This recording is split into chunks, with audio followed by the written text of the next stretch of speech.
Jesus, Son of David, have pity on me.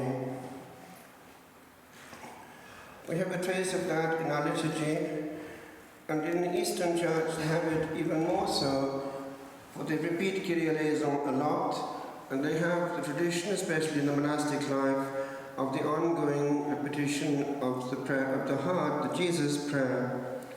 And of course, we have Son of God being put in there, not just Son of David, but at the end we have me a sinner, which is an echo of the publican's prayer.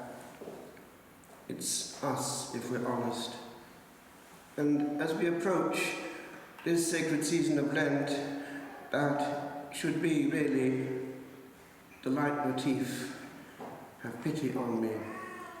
We need to see our truth before Him, before eternity.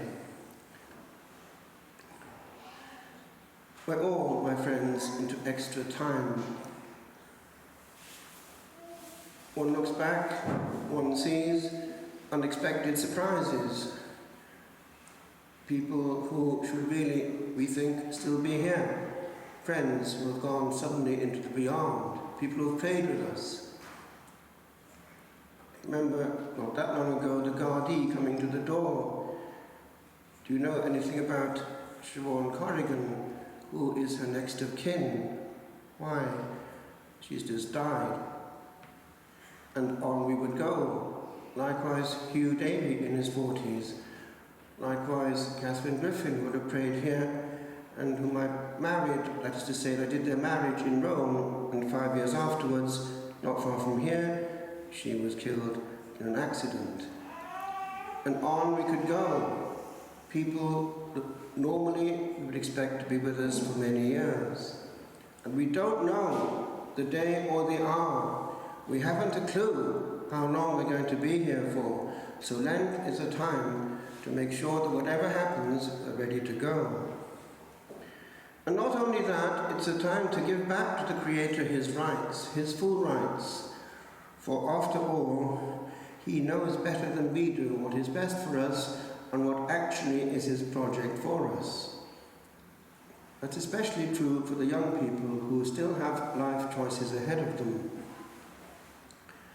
And grace can come from all directions. Soon we will hear these words, remember, oh man, you are dust, and unto dust you shall return. Well, years ago there was a case in some ballroom in Paris, presumably, where there was a young man dancing with his girlfriend, his future, he hoped, spouse. And between dances she sat down, and to remake her damaged beauty, she pulled out her powder box and said, blowing in his face, souviens-toi, homme, que tu es poussière, qu'à la poussière tu retourneras. Remember, O man, that thou art dust, and unto dust thou shalt return. Something hit him. A few weeks later, he knocked at the door of La Trappe and asked to be let in, and died a holy monk. Grace can come from many places, but it's rare that it comes out of a powder box. When still a hot-headed Protestant, about 13 or 14, I was with my father at Saint Bassin, where grandparents would be, a very Protestant area, not a Catholic church in sight. And we happened to see the Song of Bernadette. By the way, the golden oldies are the safest. And at the end of the film, I thought, if that's true, there's something missing in our thing. Just a film, but it put Our Lady on the horizon, who hadn't been there before. Our Lady, of whom we think precisely on this day, the 11th of February. Do you know that Lourdes wasn't hardly on the map, and now it's dead center in that part of the world and hugely frequented by pilgrims. And many graces there. Even if there's not complete healing physically, those who go there are often consoled hugely spiritually, which, by the way, is a hint. Compare a person who is riddled with cancer, but in a state of grace, accepting his plight, praying and offering up, with another who is in the limelight, who is on the public stage, who is, as we say, a celebrity, but he has a private life which makes the angels weep. I tell you, the first is in better health than the second, even though he may actually be a gold medalist in the Olympics. Because the big bit in the first case is okay, and the one in the second is not a bit of it. And should he die, he has a long time to think about his mistakes. We're dead a long time. I get back to Lourdes. Bernadette couldn't read or write, I believe. And yet, it turned out that she's a great, great saint. She was badly treated, actually, in the life that she entered, because the novice mistress, it seems, was jealous. She didn't say a thing. And it's her body that's incorrupt. And it's her face that looks angelic to this day. A pure virgin, hidden and useless to the world, but precious to our Blessed Lady. And we still do not know to this day the secret that she was given by Our Lady. She kept it well. Not dissimilar are other cases of hidden souls who couldn't read or write. Think of Fatima. Think of actually what they saw. They were shown something which the intellectuals have managed to cancel from the equation. And Our Lady told them afterwards, you have seen hell, where the souls of sinners go. And we have from Lucia a description of it. These monster-like souls, without weight or equilibrium, just floating in the burning air.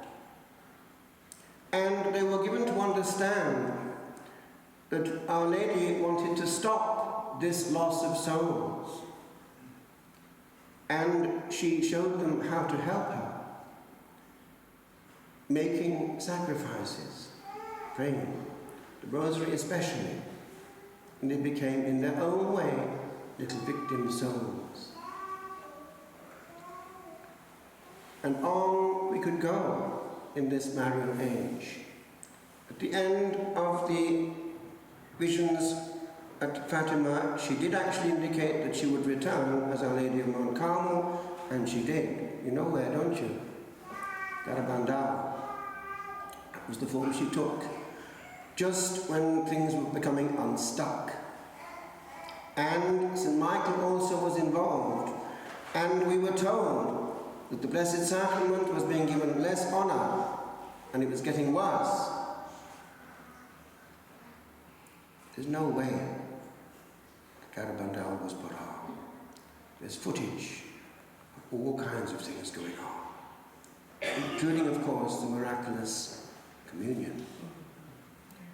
And do you know that when in trance, they were not allowed physically to turn their back on the Blessed Sacrament. They had to walk backwards before it in church. Closer to us we have, I believe, Medjugorje. Again, Vishka and Yakov were shown hell. Our Lady took them there, and for a while their bodies disappeared. They didn't know where they'd gone. And they were horrified. And she explained, for our sake, that they had to know it was there. And apparently, it's been given to understand that there's a mist of souls all the time going out of this world, and souls are falling into that place like snowflakes to the ground. I tell you, my friends, there are no shortages with regard to the waiting list of candidates for that place of residential care. And yet, we've grown up, haven't we? Lent is a time to remember that we are dust. Some years ago, when Bill Clinton was president, they had this thing going on for comprehensive insurance, which would cover everything. And at peak viewing time, he appeared on the screen of the United States with his prima donna dressed as a newlywed with long hair, was washing the dishes. And he was on a divan admiring her beauty, and they were discussing comprehensive insurance. And at a certain point, she looked round at her beloved, who was admiring her beauty, and said to him, "Honey, does that mean that with his comprehensive insurance, we're going to die?" None can avoid the issue. No. It's the one equalizer. And when you receive the ashes on Wednesday, remember, you could be the next. You could well be dust unto dust, and ashes unto ashes. A few months ago, at the door arrived some heavies, Indians, straight, I presume, from breakfast with curry prepared in the catering department of hottest hell, and asbestos stomachs, and they proposed to do a program on the Hermitage with great energy and with all kinds of wonderful instruments.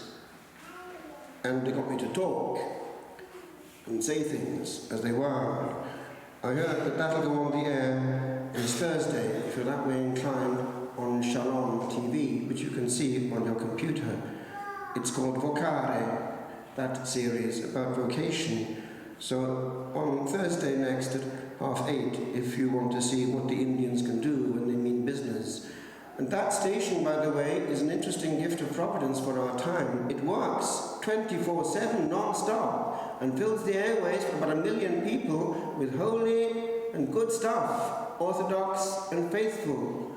It's very interesting that we can have these means of communication hitting hard, where old Nick right now has the victory. And as Benedict XVI had it, he wanted that we should get in there and not leave it to the others. Which brings me to where I want to finish. One thing you want to look at this Lent is where your viewing is going, where your time is going, where your fiddling is going, because also this is running out on the clepsydra of life. Each day is one less and one nearer. Where did the day go? It makes a big difference if it goes into useless texting and viewing and scrolling, or chosen moments of input for your soul, of gazing at the eyes that made you and are awaiting you. It makes a big difference if you spend an evening watching things which are full of demons, or watching Jesus in the Blessed Sacrament. It's a huge choice, and Lent, my friend, is a time to give back to the Creator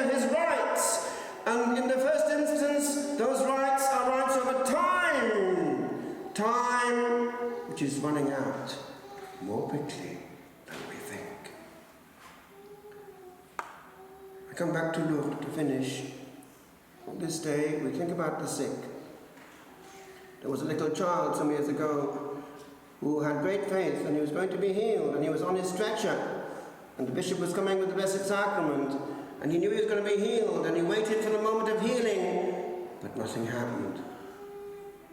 So he looked up at the Blessed Sacrament and said, "Eh bien, si c'est comme ça, okay, if it's like that, I'm going to tell your mother about it," and asked to be taken to the grotto, and he was healed. We have a good mother, and she loves us better than our own. But she's warning us, be careful, you're under attack. And under attack we need defense. So I've got some medals here, miraculous medals. The Lord, you know, of course, is an extension of Louis de Bach, where she declared she was conceived without sin. And Our Lady came as the Immaculate Conception. And Catherine Labouré said, it's the same one. So amen. So I'll ask the altar boys to distribute these now. You can all have one, plenty of them. May God bless these and those who use them. May our Blessed Lady, Queen of the Universe, protect your families, obtain for you the graces that you need, obtain for you also health in mind and body, and conversion for your family members who need it. God bless these and those who use them. Now, little people, give these out and also